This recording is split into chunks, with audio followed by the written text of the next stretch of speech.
Next up, we have Elizabeth Weigandt, author of Queen Bee, and I tried to slate people that where it would make sense in the talk. So it looks like Elizabeth will be able to talk about some of this as well. Yes, so Elizabeth, the screen is all yours. You got to take yourself off mute first. Okay, here I am. Can you hear me okay? You can.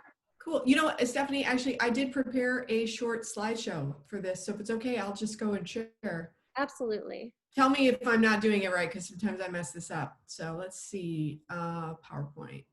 Here we go. Share. Can you see what I got here? You gotcha.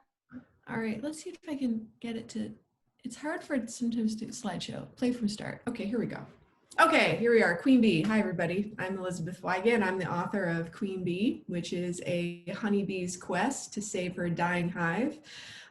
It is a story for, so obviously a little bit about me real quick. I'm a lifelong Michigander. I grew up here. I live in Grosse Pointe right now, but I grew up in Royal Oak, spent my whole life here. And I got serious about writing. I've been writing all my life, but I got serious about writing about 10 years ago. I'm a public relations professional by trade. I've got a background in advertising, print production. I'll get to that a little bit in my story, but I got really serious about writing fiction 10 years ago. And after a few books that I'd written, Queen Bee kind of came to me just like it does for all of us, right? Just like a shot in, you know, like a bolt of lightning one day. I'm really interested in, I love nature. I love animals. I like learning about insects. And I was always fascinated by honeybees. So I got interested in the idea of writing a story about a female worker bee who is an oddball in her hive. And from there, the story just kind of came naturally to me. So the heroine, her name is Manuka. That's Manuka after the honey that you can purchase at health food stores. It's from New Zealand, and it's a very special honey that is healing. And I had this idea when I wrote this adventure for kids that, and again, it's a chapter, not a chapter book, but it's a full length book. It's about 55,000 words. This is it right here. And so I had this idea in my head that maybe bees revere, because bees, their food source comes from the flowers. They create honey from the flowers, that they would name themselves after the flowers, and that they would name themselves really special names. Like one bee might be called Dandelion, another bee might be called Hyacinth, but then Manuka has got a really special name. But the interesting thing about her is that she's an oddball in her hive. She has a hard time following the rules. She has a hard time keeping her mouth shut, and she's often in trouble. She has a best friend named Cotton, who is kind of a by the books bee. And, you know, Manuka, things get complicated, especially for Manuka, because there's a strange disease and sickness that's spreading throughout the hive, and bees are starting to get sick and die. And because Manuka doesn't think like anybody else, she starts to suspect that it's because there's something wrong with their honey. And when she tries to warn the queen about it, she and Cotton get kicked out of the hive. So they get kicked out of the hive. They're out in the world for the very first time, and they have to survive out here. But in addition, Manuka decides to go on a quest to find a cure for this disease that's killing all of the bees at her hive. But in order for her to do that, she obviously has to defeat a villain who is Acacia, and she's got to she's got to survive, she's got to find the cure, and she has to defeat Acacia in the end. So there's all sorts of insects in this story. There's honeybees, bumblebees, killer bees, who end up being the good guys, by the way. There's cicadas, And there's even fish flies, because I could not resist putting fish flies in the story because they drive us all crazy, and they drive the bees crazy in this book too. So I'm a movie nut and an animated movie nut. I love Disney. I love Pixar. Um, I adore films, and I love the fast-paced nature of films. I've gotten into screenwriting as a result of this, and I'll talk a little bit more about that. But Queen Bee follows. So when I wrote Queen Bee, my objective was to make this like a Disney film.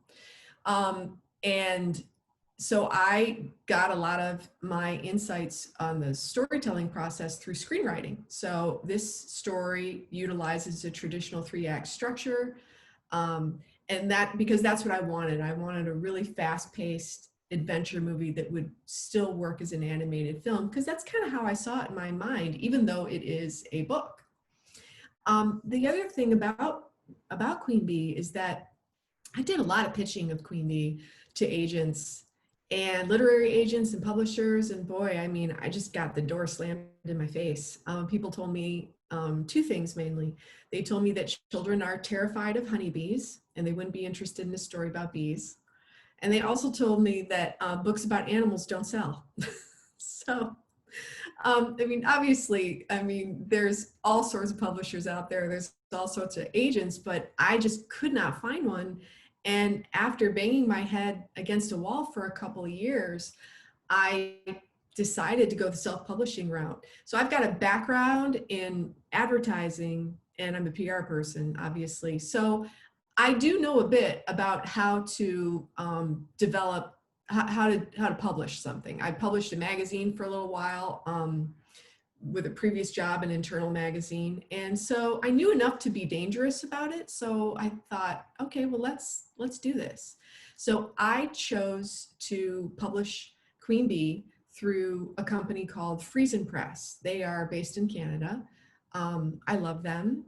I chose a package with them, and it had all sorts of features to it. And it was really great because I could just sort of hand the work over to them, and I had to supervise the entire process from start to finish and make sure that it looked the way I wanted it to look, which was a lot of work, by the way. But it was worth it because in the end, I ended up with a book that I'm really, really happy with. And I'm not a graphic designer or a layout expert. I had them do the front cover design and the back cover design. I worked with an artist to create this particular image. And so I was pretty happy with it. But in total, it took 2 years to write, edit, and complete the Queen Bee manuscript, just the writing itself. That took about 2 years. And then it took 10 months to self-publish it on top of that through Friesen Press, in terms of meeting all of their deadlines and reviewing all the comps. And so it took a portion of time. They told me it was 6 months, but it was really 10. And I think that that's important to keep in mind, because I think that publishers, organizations like this sometimes get backed up in terms of what they've got to print. And so Queen Bee got delayed a little bit, and it came out in February of 2017, which was still really good timing, but it took a little longer than I anticipated, but it was still really worthwhile. And so what I learned from that process was I have so much respect for designers and publishers, and it gave me a lot of confidence as a author. Well, I got your mom on the phone. Oh. Yeah.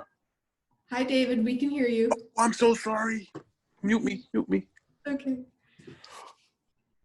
That's okay. So anyway, so it gave me, and it opened up some opportunities for me in terms of screenwriting, which is what I'll talk about now. So Queen Bee today is, I do have a manager and I do have an agent, and we are sharing Queen Bee in Hollywood, particularly with Fox Studios and a few others, Nickelodeon, with the hopes of making Queen Bee an animated film. We have a screenplay, which I did write. So much fun writing it.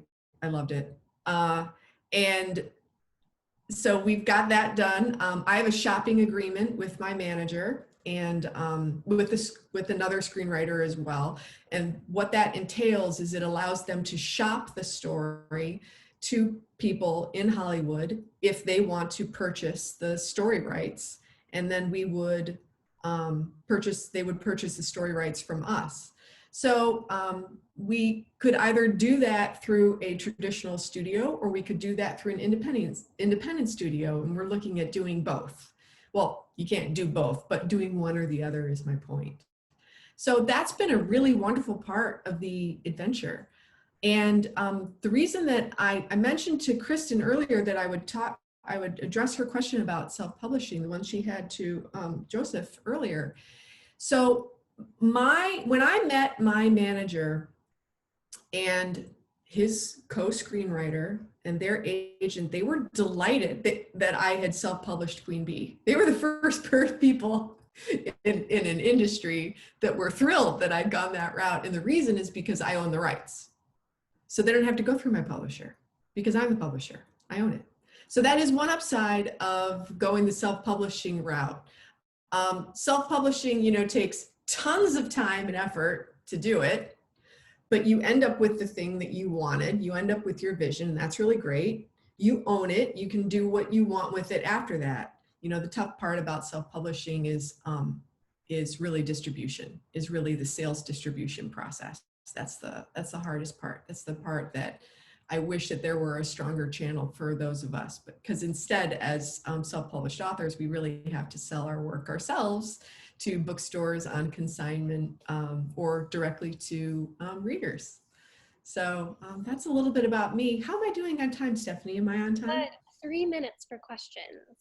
Okay, well, if anybody's got some questions for me, I'd be happy to answer them. I've talked a lot. If anyone has a question, feel free. You could put in the chat box, raise your hand.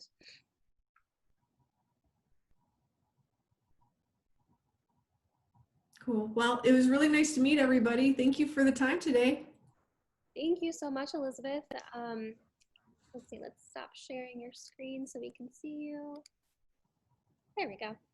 Thank you so much. And please, she put her information in the chat box, so feel free to connect with Elizabeth on social and all that good stuff. I'm looking forward to seeing Queen Bee out and being able to watch it. That'll be very fun.